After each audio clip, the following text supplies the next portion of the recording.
احمد پور شرکیہ وزیر اعظم پاکستان شہباز شریف کے وژن کے مطابق ملک بھر میں امن و امان کے فروغ اور مذہبی ہم آہنگی کے قیام کے لیے قومی امن کمیٹیاں برائے بین المذہب ہم آہنگی پاکستان ہر ضلع اور تحصیل کی سطح پر تشکیل دی جا رہی ہیں۔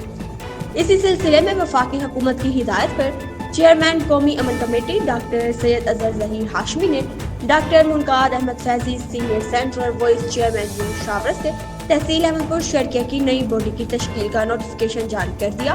نئی کابینہ کے مطابق استاد اعجاز احمد فخروی کو صدر، محمد فہیم کو نائب صدر، عبد المجید خان ناصر کو جنرل سیکرٹری، عبد الرحمان فخری کو میڈیا کوآرڈینیٹر، محمد فیصل اسلم کو فنانس سیکرٹری، ملک محمد اسلم کو ڈسٹرکٹ وائس چیئرمین بھاولپور نامزد کیا گیا۔ تحصیل احمد پور شرکیہ کے عوامی، سماجی اور مذہبی حلقوں نے نو منتخب عہدیداران کو مبارکباد پیش کرتے ہوئے اس امید کا اظہار کیا کہ وہ خدمت خلق کے جذبے کے ساتھ تحصیل میں امن و امان، مذہبی رواداری اور بھائی چارے کے فروغ کے لیے مزید کردار ادا کریں گے۔